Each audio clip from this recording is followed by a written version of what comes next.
भाग्य जिसका लिखा स्वयं विधाता भी नहीं मिटा सकते। परंतु क्या जन्म से लेकर मृत्यु तक जो कुछ भी हमारे जीवन में घटित होता है, जन्म कहां होगा, किससे विवाह होगा, यहां तक कि मृत्यु कब और कैसे होगी, क्या ये सब पहले से ही निर्धारित होता है? क्या सचमुच भाग्य का लिखा कभी नहीं मिटता? क्या मनुष्य भाग्य पहले से लिखा होता है? सबसे गहन सवाल, कोई महलों में जन्म लेता है तो कोई झोपड़ी में, कोई स्वस्थ जन्म लेता है तो कोई रोगी या विकलांग। यदि भगवान के लिए सभी जीव समान है तो फिर भगवान ये भेदभाव क्यों करते हैं? क्या यह सब भाग्य का खेल है? और सबसे बड़ा रहस्य, आखिर भगवान किसे देते हैं और किससे छीन लेते हैं? एक बार की बात है, गरुड़ देव के मन में भाग्य को लेकर एक गहरी जिज्ञासा उत्पन्न हुई। पिछली कथा में वे भगवान विष्णु से जान चुके थे कि मनुष्य का भाग्य कब लिखा जाता है और उसे कौन लिखता है, लेकिन अब उनके मन में एक और रहस्यपूर्ण प्रश्न उठ खड़ा हुआ। उसका उत्तर जानने के लिए वे भगवान विष्णु के चरणों में पहुंचे। प्रभु मुस्कुरा कर बोले, हे गरुड़, निसंकोच कहो, आज तुम्हारे मन में कौन सा प्रश्न है?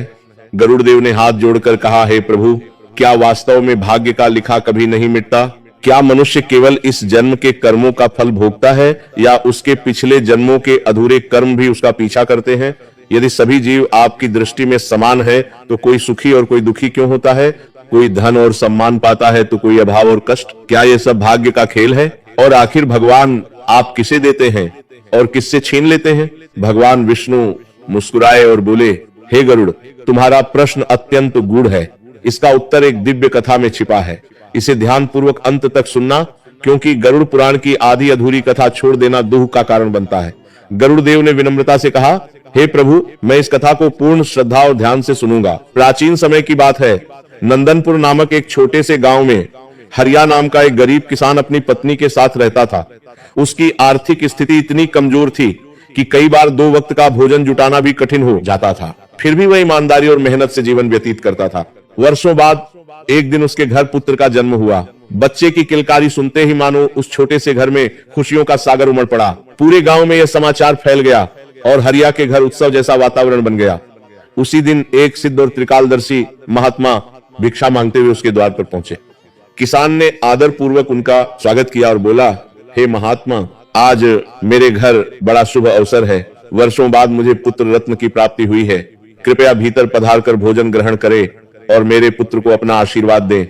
किसान की विनम्रता देखकर महात्मा उसकी बात टाल ना सके। वे घर के भीतर आए। किसान और उसकी पत्नी ने श्रद्धा पूर्वक उनका सत्कार किया और भोजन कराया।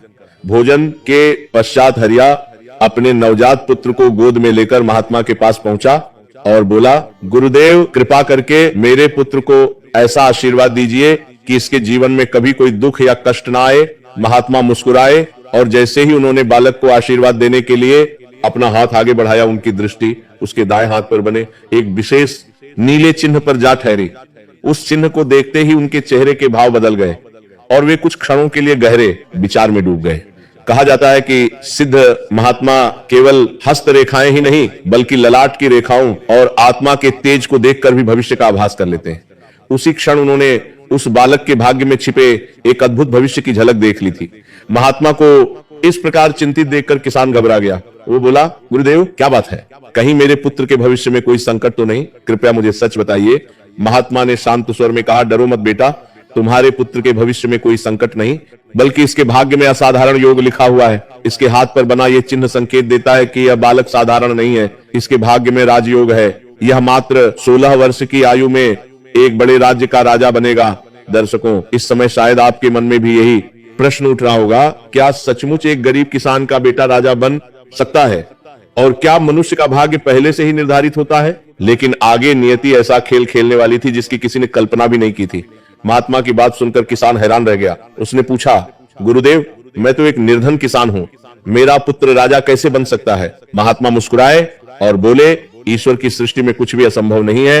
यह इसके पूर्व जन्मों के पुण्य कर्मों का फल है। जब यह बालक 16 वर्ष का होगा तब इसका विवाह इस राज्य के राजा की इकलौती पुत्री से होगा और इसके भाग्य में राजगद्दी का सुख लिखा है। साधु बहुत तपस्वी और त्रिकालदर्शी थे, इसलिए यह सुनकर किसान और उसकी पत्नी की आंखों में खुशी के आंसू आ गए।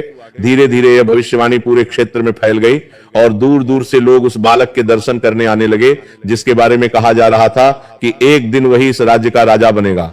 लेकिन दर्शकों, भाग्य का यह रहस्य केवल गांव वालों तक सीमित नहीं रहने वाला था। नियति अब एक ऐसा खेल रचने वाली थी जो पूरे राज्य का भविष्य बदल देता। उधर उस राज्य का राजा जिसकी पुत्री से उस बालक के विवाह की भविष्यवाणी हुई थी, एक दिन शिकार के लिए जंगल में निकला। शिकार का पीछा करते करते वह अपने सैनिकों से बिछड़ गया और घने जंगल में भटक गया। काफी देर तक भटकने के बाद वह थक गया और प्यास से व्याकुल होकर जल की खोज करने लगा। तभी उसे दूर एक गांव दिखाई दिया। प्यास बुझाने की आशा में वह उसी गांव की ओर बढ़ चला। साथियों, यह वही गांव था जहां कुछ समय पहले किसान हरिया के घर उस बालक का जन्म हुआ था, जिसके बारे में महात्मा ने राजयोग की भविष्यवाणी की थी। जब राजा गांव के निकट पहुंचा तो उसे गांव के बाहर एक छोटी सी कुटिया दिखाई दी।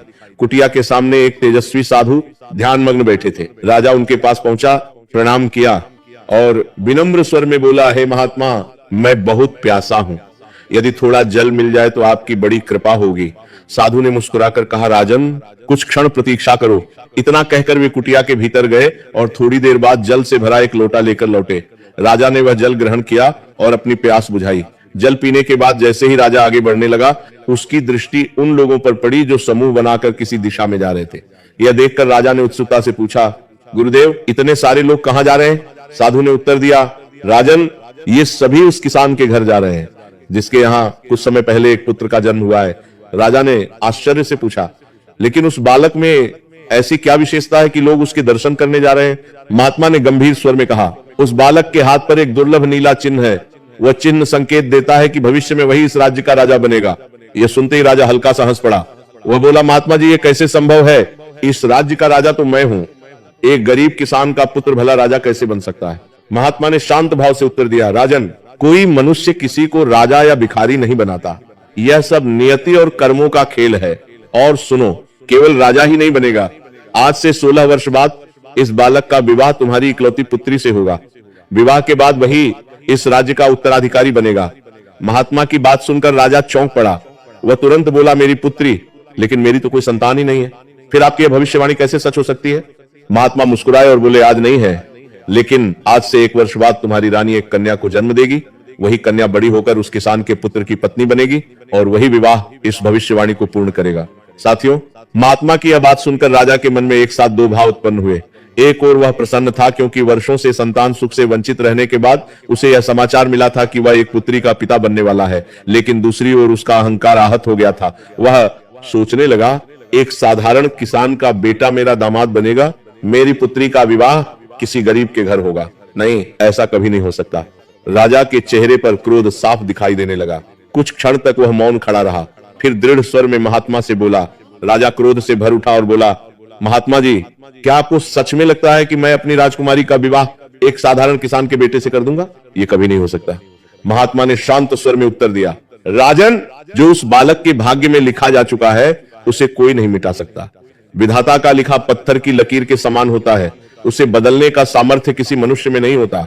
लेकिन राजा को अपनी शक्ति और पद का बड़ा अहंकार था। वह बोला, महात्मा जी, चाहे कुछ भी हो जाए, मैं अपनी पुत्री का विवाह उस किसान के बेटे से कभी नहीं होने दूंगा।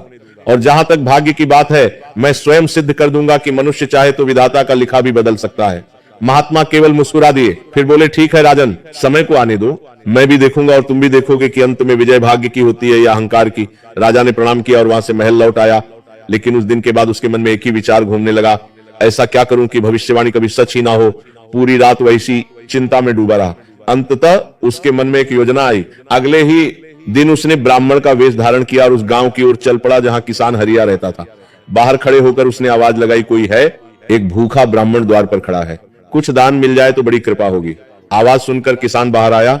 उसने आदर पूर्वक ब्राह्मण को प्रणाम किया और बोला, महाराज, बताइए मैं आपकी क्या सेवा कर सकता हूं? भेष बदले राजा ने कुछ देर तक किसान को देखा और फिर बोला, मैं केवल भिक्षा ही नहीं मांगता, भाग्य भी देखता हूं।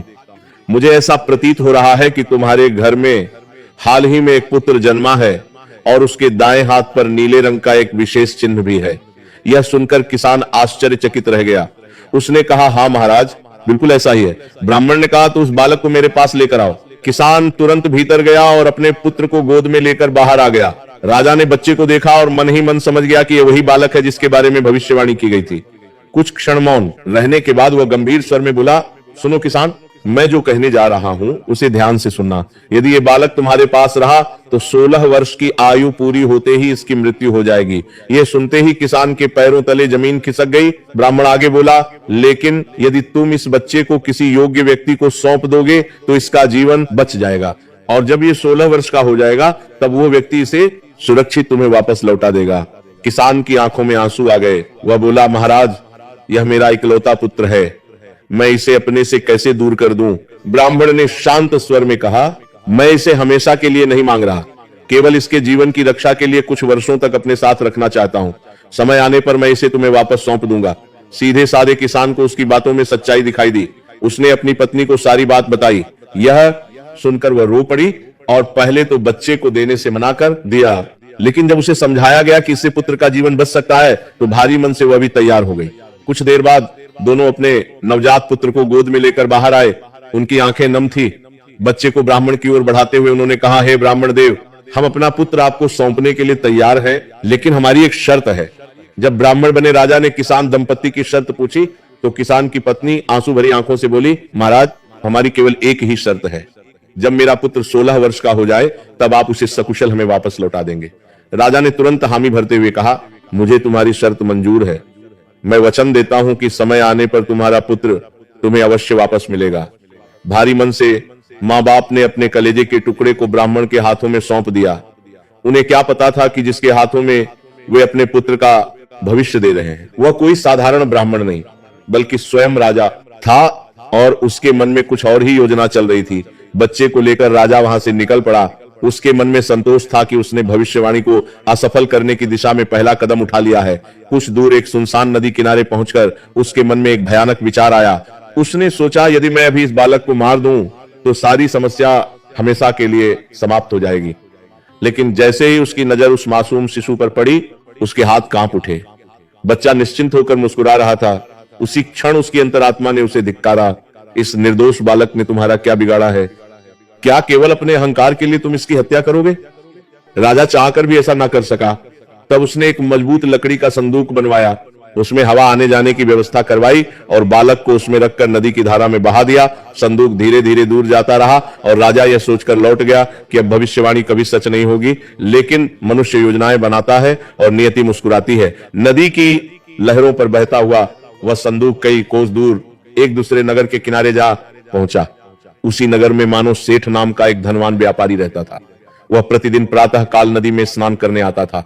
उस दिन उसकी नजर बहते हुए उस संदूक पर पड़ी। उत्सुकतावश उसने उसे किनारे खींचकर खोला। संदूक खुलते ही उसकी आंखें आश्चर्य से फैल गईं। भीतर एक सुंदर नवजात शिशु सुरक्षित लेटा हुआ था। वह मुस्कुराते हुए अपने पैर का अंगूठा चूस रहा था, मानो उसे किसी बात की चिंता ही ना हो। वर्षों से संतान सुख से वंचित मानो सेठ की आंखें भर आईं। उसने तुरंत उस बालक को अपनी गोद में उठाकर सीने से लगा लिया। उसने मन ही मन कहा, हे मां गंगा, ये आपकी ही कृपा है, आपने हमारी सूनी गोद भर दी। सेठ उस बालक को घर ले गया और अपनी पत्नी को सारी बात बताई। यह सुनकर सेठानी की खुशी का ठिकाना ना रहा। दोनों ने उसे ईश्वर का प्रसाद मानकर अपना लिया और बड़े प्रेम से उसका पालन पोषण किया। समय बीतता गया और वह बालक एक सुंदर, बुद्धिमान और साहसी युवक बन गया। उधर देखते देखते पूरे 16 वर्ष बीत गए। एक दिन वह युवक अपने मित्रों के साथ नगर में था। तभी वहां से एक राजा का भव्य काफिला गुजरा। उसी समय एक छोटा बालक खेलते खेलते काफिले के सामने आ गया। घोड़े तेजी से बढ़ रहे थे और किसी का ध्यान उस पर नहीं गया, लेकिन युवक ने खतरा भांप लिया। वह तुरंत दौड़ा और अंतिम क्षण में उस बालक को बचा लिया। दर्शकों, जिसे उसने बचाया वह तो एक अनजान बालक था, लेकिन जिसने यह दृश्य देखा वह कोई साधारण व्यक्ति नहीं था।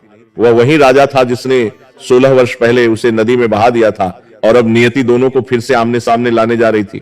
जैसे ही राजा की नजर युवक के हाथ पर पड़ी, वह चौंक उठा। उसके हाथ पर वही नीला निशान था। राजा के मन में विचार उठा, क्या ये वही बालक है? लेकिन ये जीवित कैसे बच गया? राजा ने तुरंत युवक को बुलवाया।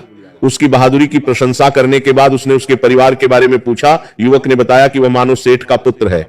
यह सुनकर राजा उसके साथ सेठ के घर पहुंचा। बातों बातों में सेठ ने बताया कि यह उनका असली पुत्र नहीं है, बल्कि वर्षों पहले नदी किनारे एक संदूक में मिला था।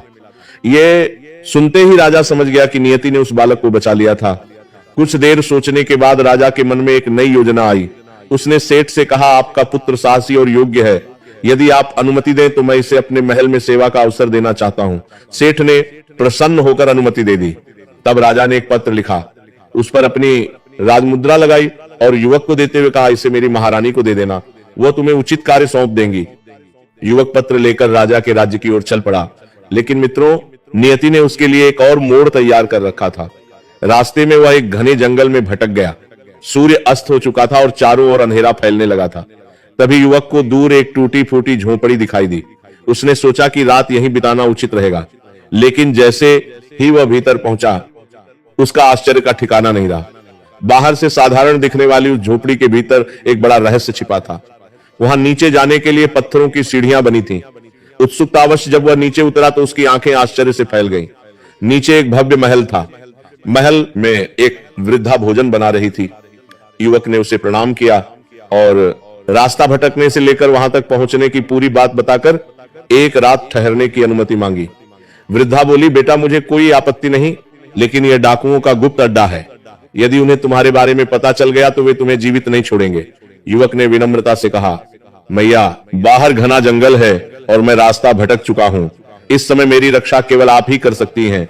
उसकी सरलता देखकर वृद्धा का हृदय पिघल गया और उसने उसे रुकने की अनुमति दे दी। कुछ समय बाद डाकू अपने अड्डे पर लौटे। कोने में सोए हुए युवक को देखकर वे चौंक गए। वृद्धा ने उन्हें सारी बात बता दी, लेकिन एक डाकू को संदेह हुआ। उसने कहा, क्या पता यह राजा का जासूस हो, और उसने युवक की तलाशी लेनी शुरू कर दी। तभी उसकी जेब से राजमुद्रा लगा हुआ एक पत्र निकला। डाकू ने पत्र खोला और पढ़ने लगा, लेकिन जैसे जैसे वह पढ़ता गया उसके चेहरे का रंग बदलता गया। वह बोला, धिक्कार है, हमारा राजा कितना निर्दयी है। वृद्धा ने पूछा, ऐसा क्या लिखा है? डाकू बोला, इसमें महारानी को आदेश दिया गया है कि जैसे ही यह युवक महल पहुंचे इसे तुरंत मरवा दिया जाए।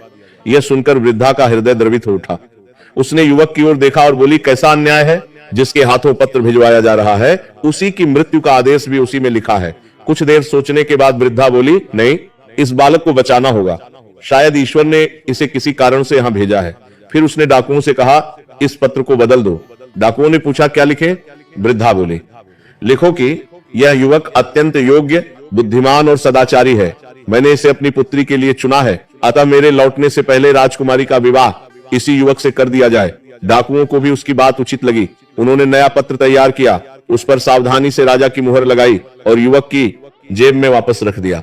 अगली सुबह वृद्धा ने युवक को जगाया। युवक ने कृतज्ञ होकर उसके चरण स्पर्श किए, राजमहल का मार्ग पूछा और वहां से चल पड़ा। कई घंटों की यात्रा के बाद वह राजमहल पहुंचा। उसे सीधे महारानी के सामने ले जाया गया। युवक ने प्रणाम करते हुए कहा, महारानी साहिबा, महाराज ने आपके लिए यह पत्र भेजा है। कृपया इसे पढ़कर बताइए कि मुझे क्या करना है। मित्रों, उस युवक को क्या पता था कि उसकी जेब में रखा वही पत्र अब उसकी पूरी जिंदगी बदलने वाला था। दर्शकों, महारानी ने युवक के हाथ से पत्र लिया और पढ़ने लगी। उसमें लिखा था कि यह युवक अत्यंत योग्य, बुद्धिमान और सदाचारी है तथा राजकुमारी के लिए उपयुक्त वर है, इसलिए राजा के लौटने से पहले ही उसका विवाह राजकुमारी से कर दिया जाए।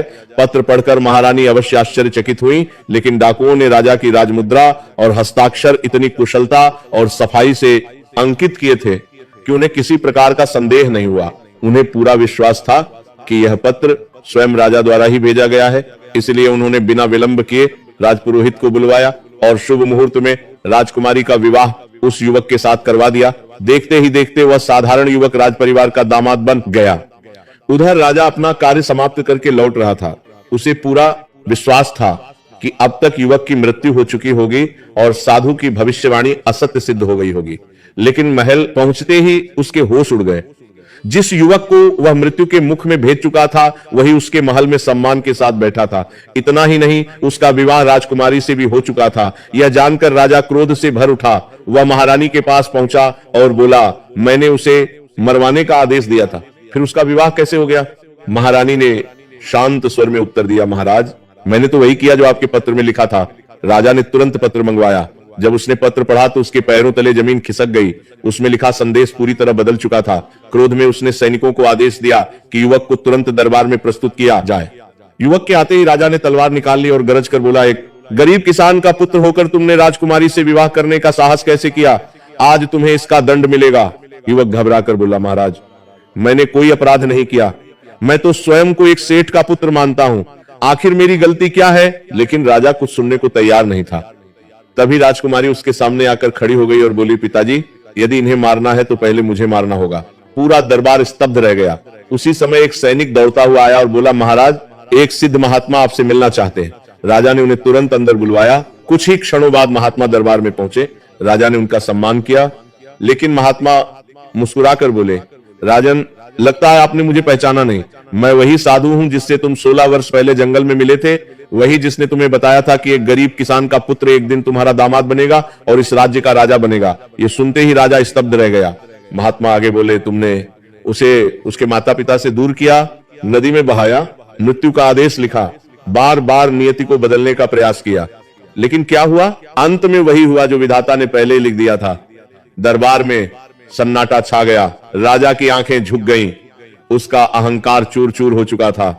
वह हाथ जोड़कर बोला, गुरुदेव, आज मैं स्वीकार करता हूं कि मनुष्य चाहे कितना भी शक्तिशाली क्यों ना हो, वह भाग्य के लिखे को नहीं मिटा सकता। मैंने अपनी शक्ति पर घमंड किया था, लेकिन नियति के सामने हार गया। महात्मा मुस्कुराए और बोले, राजन, यही संसार का शाश्वत सत्य है। जो भाग्य में लिखा होता है वह किसी न किसी मार्ग से मनुष्य तक पहुंच ही जाता है। इसलिए अहंकार नहीं, विनम्रता धारण करो और ईश्वर की व्यवस्था पर विश्वास रखो। महात्मा की बातें सुनकर राजा की आंखें खुल गईं। उसने उसी क्षण युवक को अपना दामाद स्वीकार कर लिया और बाद में अपना राजपाट भी उसे सौंप दिया। मित्रों, जिस बालक का जन्म एक गरीब किसान के घर हुआ था, वही अंततः उस राज्य का राजा बना, और जो राजा भाग्य को बदलने निकला था, उसे भी अंत में नियति के सामने झुकना पड़ा। क्योंकि मनुष्य लाख प्रयास कर ले, लेकिन जो विधाता ने लिख दिया हो उसे कोई मिटा नहीं सकता। मित्रों, इस कथा से एक बात स्पष्ट हो जाती है कि जब समय और नियति अपना निर्णय कर लेते हैं तो राजा हो या रंक, कोई भी उसे रोक नहीं सकता। ऐसा ही एक प्रसंग द्वापर युग में भी देखने को मिलता है, जब कंस को यह भविष्यवाणी सुनाई गई कि उसकी मृत्यु उसकी बहन देवकी की 8वीं संतान के हाथों होगी। तब उसने नियति को बदलने के लिए हर संभव प्रयास किया। उसने देवकी और वसुदेव को कारागार में डाल दिया, उनकी संतानों का वध किया और अपनी शक्ति के बल पर भाग्य को चुनौती देने का प्रयास किया। लेकिन अंत में वही हुआ जो विधाता ने पहले ही निर्धारित कर रखा था। देवकी की 8वीं संतान के रूप में भगवान श्री कृष्ण का जन्म हुआ और उन्हीं के हाथों कंस का अंत भी हुआ। सनातन धर्म के अनुसार जीवन की कुछ घटनाएं पूर्व निर्धारित अवश्य हो सकती हैं, लेकिन इसका अर्थ यह नहीं कि भाग्य बदला नहीं जा सकता। भाग्य पत्थर की लकीर नहीं है। मनुष्य अपने सत्कर्मों, भक्ति, सेवा और धर्म पूर्ण आचरण से अपने भविष्य की दिशा बदल सकता है। दर्शकों, भाग्य को कर्मों के द्वारा कैसे बदला जा सकता है, इस विषय पर हम इस वीडियो के पहले भाग में विस्तार से चर्चा कर चुके हैं। इसलिए इस वीडियो के बाद उस भाग को भी अवश्य देखिए। आइए अब इस पूरी कथा के सबसे महत्वपूर्ण भाग को समझते हैं। वीडियो की शुरुआत में हमने चर्चा की थी कि कोई जन्म से धन, सुख और सम्मान क्यों पाता है, जबकि कोई गरीबी और दुख में जीवन बिताता है, और कोई अंधा, अपंग या रोगग्रस्त जन्म लेता है। यदि भगवान के लिए सभी जीव समान हैं, तो फिर भगवान किसे देते हैं और किससे छीन लेते हैं? क्या यह केवल भाग्य का खेल है या इसके पीछे कर्मों का कोई गहरा रहस्य छिपा है? गरुड़ पुराण में इन प्रश्नों का अत्यंत गूढ़ उत्तर बताया गया है। आइए अब इस रहस्य से पर्दा उठाते हैं। प्राचीन काल में अक्षयपुरी नाम का एक समृद्ध राज्य था। वहां राजा रतन धर्म का शासन था, जो धर्मात्मा, न्यायप्रिय और प्रजा के प्रिय थे। राज्य में धन, वैभव और सुख शांति की कोई कमी नहीं थी, लेकिन एक दुख ऐसा था जो राजा के हृदय को भीतर ही भीतर खाए जा रहा था। उन्हें संतान सुख प्राप्त नहीं हुआ था। राजा और रानी ने वर्षों तक यज्ञ, दान, पुण्य और तपस्या की। अंततः भगवान शिव उनकी भक्ति से प्रसन्न हुए और उन्हें पुत्र प्राप्ति का वरदान दिया। कुछ समय बाद रानी ने एक पुत्र को जन्म दिया। पूरे राज्य में उत्सव मनाया जाने लगा, लेकिन यह खुशी अधिक देर तक टिक ना सकी। जब बालक को देखा गया तो महल में सन्नाटा छा गया। वो जन्म से ही विकलांग और अत्यंत दुर्बल था। राजा रतनधर का हृदय टूट गया। वे बार बार सोचने लगे, मैंने जीवन भर धर्म का पालन किया, प्रजा का कल्याण किया, फिर मेरे पुत्र के साथ ऐसा क्यों हुआ? एक मासूम बालक को जन्म से ही इतना कष्ट क्यों मिला? इन प्रश्नों का उत्तर खोजने के लिए राजा भगवान श्री कृष्ण की शरण में पहुंचे। उन्होंने व्याकुल होकर पूछा, हे प्रभु, यदि कर्मों का फल मिलता है तो मेरे पुत्र का क्या दोष है? और यदि भाग्य पहले से लिखा होता है तो फिर मनुष्य के कर्मों का महत्व क्या है? भगवान श्री कृष्ण मंद मंद मुस्कुराए और बोले, राजन, यही वह रहस्य है जो अधिकांश मनुष्य को भ्रमित करता है। वह केवल एक जन्म देखते हैं, जबकि आत्मा की यात्रा अनेक जन्मों तक फैली होती है। तुम्हारे पुत्र की कहानी केवल इस जन्म से नहीं, उसके पूर्व कर्मों से भी जुड़ी है। जो बीज आत्मा पिछले जन्मों में होती है, उसी का फल समय आने पर प्राप्त करती है। इसीलिए कोई जन्म से सुख पाता है और कोई संघर्ष। राजा ने तुरंत पूछा, तो क्या सब कुछ पहले से ही तय होता है? भगवान श्री कृष्ण मुस्कुराए और बोले, राजन, जन्म, मृत्यु और जीवन की कुछ प्रमुख घटनाएं कर्मों के अनुसार निर्धारित अवश्य हो सकती हैं, लेकिन मनुष्य का वर्तमान कर्म उसके भविष्य को निरंतर बदलता रहता है। भाग्य कोई बंद दरवाजा नहीं, बल्कि पिछले कर्मों का परिणाम है। राजा ध्यानपूर्वक सुन रहे थे, तब भगवान आगे बोले, और सुनो राजन, तुम्हारे पुत्र का जन्म केवल उसके कर्मों से ही नहीं, बल्कि तुम्हारे और उसके बीच के पुराने कर्म बंधन से भी जुड़ा है। इस संसार में कोई भी संबंध संयोग से नहीं बनता। माता पिता, संतान, पति पत्नी, मित्र और यहां तक कि शत्रु भी किसी न किसी कर्म संबंध के कारण हमारे जीवन में आते हैं। यह सुनकर राजा आश्चर्यचकित रह गए। उन्होंने पूछा, तो क्या मेरी संतान भी किसी पुराने कर्म का परिणाम है? भगवान बोले, हाँ राजन, कुछ संतानें सुख और सम्मान लेकर आई हैं, कुछ पुराने चढ़ चुकाने आई हैं, और कुछ हमें जीवन के महत्वपूर्ण पाठ सिखाने आई हैं। इसीलिए हर संबंध के पीछे कोई ना कोई गहरा कारण अवश्य होता है। फिर भगवान ने गंभीर स्वर में कहा, मनुष्य अक्सर पूछता है, मेरे साथ ही ऐसा क्यों हुआ, लेकिन वह यह नहीं देखता कि आत्मा की यात्रा केवल एक जन्म की नहीं होती। जैसे भूखा बछड़ा हजारों गायों के बीच भी अपनी मां को खोज लेता है, उसी प्रकार मनुष्य के कर्म भी कई जन्मों तक उसका पीछा करते हैं और समय आने पर अपना फल अवश्य देते हैं। राजा कुछ क्षण मौन रहे, फिर बोले, हे प्रभु, यदि सब कुछ कर्मों का फल है, तो क्या मनुष्य अपने भाग्य को बदल नहीं सकता? भगवान श्री कृष्ण मुस्कुराए, यही सबसे बड़ा रहस्य है राजन। मनुष्य भाग्य का दास नहीं है। याद रखो, बबूल का बीज बोकर आम के फल की आशा नहीं की जा सकती। जैसा कर्म होगा वैसा ही फल मिलेगा। पिछले कर्म परिस्थितियों बनाते हैं, लेकिन वर्तमान कर्म भविष्य का निर्माण करते हैं। इसीलिए बुद्धिमान व्यक्ति भाग्य को दोष देने के बजाय अपने कर्मों को श्रेष्ठ बनाने में लग जाता है। राजा ने तुरंत पूछा, तो क्या मेरा पुत्र भी अपना भविष्य बदल सकता है? भगवान बोले, निश्चित रूप से उसका जन्म किन परिस्थितियों में हुआ, ये पूर्व कर्मों का परिणाम हो सकता है, लेकिन वह आगे क्या बनेगा, ये उसके वर्तमान कर्म तय करेंगे। यदि उसे साहस, धैर्य, अच्छे संस्कार और धर्म का मार्ग मिलेगा, तो वही बालक महान कार्य कर सकता है। फिर भगवान ने कहा, और एक बात सदैव याद रखना राजन, जब मनुष्य भक्ति, सेवा और सत्कर्म का मार्ग अपनाता है, तब ईश्वर की कृपा उस पर ऐसी बरसती है कि जो विशाल पत्थर उसके ऊपर गिरने वाला होता है, वह छोटे छोटे टुकड़ों में बिखर जाता है। कर्म फल तो भोगना पड़ता है, लेकिन उसकी चोट उतनी नहीं लगती जितनी लग सकती थी। भगवान की बातें सुनकर राजा रतनधर की आंखें खुल चुकी थी। अब वे अपने पुत्र को अभिशाप नहीं, बल्कि ईश्वर द्वारा दी गई एक जिम्मेदारी के रूप में देखने लगे। तब भगवान श्री कृष्ण मुस्कुराए और बोले, लेकिन राजन, अभी तुम्हारे सबसे महत्वपूर्ण प्रश्न का उत्तर शेष है। तुम जानना चाहते थे कि कोई जन्म से सुखी क्यों होता है और कोई दुख में जीवन क्यों बिताता है। तब भगवान श्री कृष्ण मुस्कुराए और बोले, राजन, अब आगे की कथा ध्यान पूर्वक सुनो, क्योंकि तुम्हारे प्रश्न का उत्तर इसी में छिपा है। यही प्रश्न कभी राजा भोज के मन में भी उठा था। तब यमराज के दिव्य देवदूत ने उन्हें उनके पूर्व जन्मों का ऐसा रहस्य दिखाया जिसने उनके जीवन की सारी धारणाएं बदल दी थी। अब मैं तुम्हें वही अद्भुत कथा सुनाता हूं, इसे ध्यान से सुनो, क्योंकि आगे जो रहस्य प्रकट होने वाला है वही तुम्हारे सभी प्रश्नों का उत्तर है।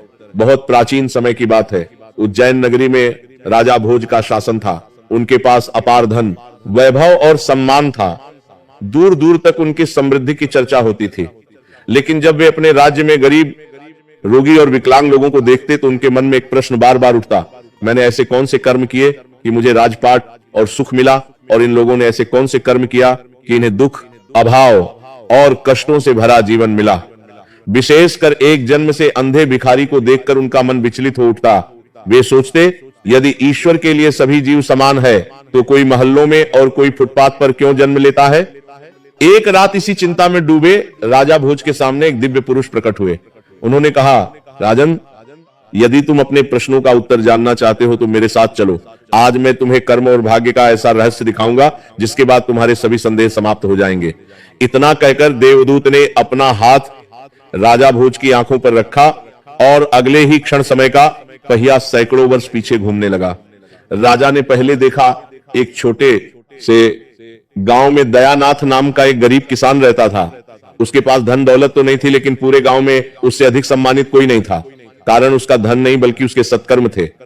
दयानाथ प्रतिदिन भगवान का स्मरण करता, मंदिर की सेवा करता, भजन कीर्तन में भाग लेता और लोगों को धर्म के मार्ग पर चलने की प्रेरणा देता था। उसकी आय बहुत कम थी, फिर भी वह अपने सामर्थ्य अनुसार दान अवश्य करता था। कोई साधु संत आ जाए तो भजन कराता, किसी गरीब की सहायता करता और किसी वृद्ध, रोगी या असहाय को देखकर कभी मुंह नहीं मोड़ा था। लोग उससे पूछते, दयानाथ, तुम स्वयं अभाव में रहते हो, फिर भी दूसरों के लिए इतना क्यों करते हो? वह मुस्कुरा कर कहता, मनुष्य की पहचान उसके धन से नहीं, उसके कर्मों से होती है। धन का सच्चा मूल्य तभी है जब वह किसी के काम आए। समय बीतता गया, फिर एक वर्ष भयंकर अकाल पड़ा। दयानाथ के घर में भी केवल कुछ दिनों का अन्न बचा था। तभी एक अत्यंत वृद्ध और भूखी महिला उसके द्वार पर पहुंची और भोजन की याचना करने लगी। एक ओर अपने परिवार की चिंता थी और दूसरी ओर उस वृद्धा के प्राण। लेकिन दयानाथ ने बिना किसी संकोच के घर का बचा हुआ सारा अन्न उसे दे दिया। उसकी पत्नी ने पूछा, अब हमारे लिए क्या बचेगा? दयानाथ शांत स्वर में बोला, यदि हमारे हिस्से का अन्न किसी के प्राण बचा दे तो इससे बड़ा पुण्य क्या होगा? जिसने आज उसे हमारे द्वारा भेजा है वही कल हमारी व्यवस्था भी करेगा। मित्रों, उस दिन दयानाथ ने केवल अन्न का दान नहीं किया था, बल्कि अपने पूरे जीवन की भक्ति, सेवा, त्याग और करुणा को कर्म में बदल दिया था। उसी दिन उसने वह बीज बोया जिसका फल उसे अगले जन्म में मिलने वाला था। दयानाथ भले ही गरीब था, लेकिन धन का मूल्य समझता था। उसने कभी जुए, मदिरा, व्यर्थ के दिखावे या बुरे कार्यों में धन नष्ट नहीं किया। उसकी छोटी सी कमाई भी धर्म, सेवा और जरूरतमंदों की सहायता में ही लगती थी। दृश्य बदल गया। राजा भोज ने देखा कि अगले जन्म में वही दयानाथ एक अत्यंत समृद्ध व्यापारी के घर जन्म लेता है। उसके पास धन, वैभव, सम्मान और सुख सुविधाओं की कोई कमी नहीं थी। यह देखकर राजा भोज आश्चर्यचकित रह गए। तब देवदूत मुस्कुराकर बोले, राजन, अमीर घर में जन्म अचानक नहीं मिलता। उसके पीछे वर्षों के सत्कर्म, दान, सेवा, त्याग और धर्मपूर्ण जीवन छिपा होता है। दयानाथ ने अभावों में रहकर भी दूसरों की सहायता की, अपने धन का सदुपयोग किया और सदैव धर्म के मार्ग पर चला। यही उसके कर्मों का फल है। फिर देवदूत बोले, याद रखो राजन, कर्म कभी व्यर्थ नहीं जाते, वे समय आने पर अवश्य फल देते हैं। मनुष्य जैसा बीज बोता है वैसा ही फल प्राप्त करता है। यही कारण है कि कुछ लोग जन्म से ही सुख, सम्मान और समृद्धि पाते हैं, जबकि कुछ को अभाव और संघर्षों के बीच जीवन आरंभ करना पड़ता है। इसके बाद देवदूत ने राजा भोज को दूसरा दृश्य दिखाया। इस बार उनके सामने एक समृद्ध नगर था। वहां कंचनमल नाम का एक अत्यंत धनी सेठ रहता था। उसके पास अपार के बीच धन दौलत, विशाल हवेलियां, भरी हुई तिजोरियां और अनगिनत नौकर चाकर थे। लेकिन जितना धन उसके पास था उतनी ही गरीबी उसके हृदय में थी। कंचनमल ने धन तो बहुत कमाया, लेकिन उसका सदुपयोग कभी नहीं किया। वह धन को धर्म, सेवा और सत्कर्मों में लगाने के बजाय भोग विलास, मदिरा, दिखावे और व्यर्थ के ऐश्वर्य में खर्च करता था। उसे महंगे वस्त्र, दुर्लभ आभूषण और विलासिता की वस्तुएं जुटाने का शौक था। धन उसके पास बहुत था, लेकिन किसी भूखे को भोजन करना, किसी निर्धन की सहायता करना, किसी मंदिर, भंडारे या धर्म कार्य में योगदान देना उसे व्यर्थ लगता था। एक दिन उसके द्वार पर लगभग 5 वर्ष का एक बालक पहुंचा। उसकी आंखों में आंसू थे और शरीर भूख से कांप रहा था।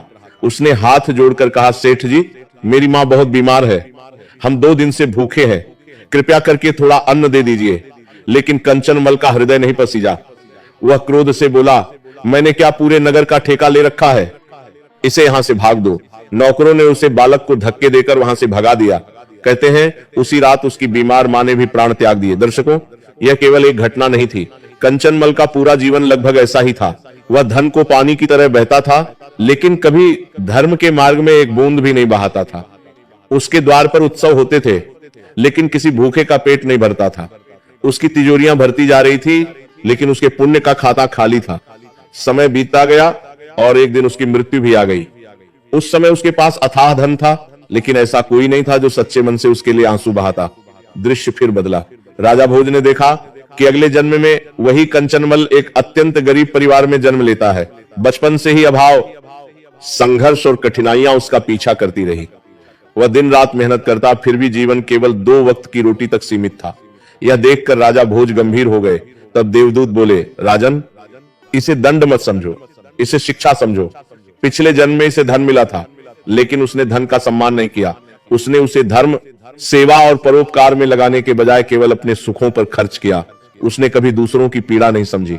इसलिए इस जन्म में जीवन उसे वही पाठ सिखा रहा है जिसे वह पहले नहीं सीख पाया था, कि धन का मूल्य संग्रह में नहीं, सदुपयोग में है और करुणा के बिना वैभव भी अंततः निर्धनता ही बन जाता है। राजा भोज की आंखें नम हो चुकी थीं। अब उन्हें समझ आ गया था कि कोई अमीर क्यों जन्म लेता है और कोई गरीब, लेकिन उनके मन में एक बड़ा प्रश्न अब भी शेष था। उन्होंने धीमे स्वर में पूछा, देवदूत जी, यदि धन और गरीबी पिछले कर्मों का फल है, तो फिर एक मासूम बालक का क्या दोष होता है? कोई जन्म से अंधा, अपंग या रोगी क्यों होता है, जबकि कोई स्वस्थ और संपन्न जीवन पाता है? और ऐसा भी क्यों होता है कि एक संतान माता पिता के जीवन में सुख और सम्मान लेकर आती है, जबकि दूसरी संतान उनके लिए जीवन भर चिंता और दुख का कारण बन जाती है? जो माता पिता संतान को कोपाल पोस कर बड़ा करती है, वही संतान एक दिन उसे घर के बाहर निकाल देता है। यह सुनकर देवदूत कुछ क्षण मौन रहे, फिर गंभीर स्वर में बोले, राजन, मनुष्य अक्सर केवल परिणाम देखता है, कारण नहीं। जब वह किसी बालक को जन्म से अंधा, अपंग या रोगी देखता है तो तुरंत पूछता है, इस मासूम का क्या दोष है? लेकिन आत्मा की कहानी केवल एक जन्म की नहीं होती, वह अपने साथ अनेक जन्मों के कर्म, संस्कार और अधूरे अनुभव लेकर चलती है। देवदूत आगे बोले, कुछ आत्माएं ऐसी भी होती हैं जो पिछले जन्मों में मनुष्य शरीर के महत्व को नहीं समझ पाती।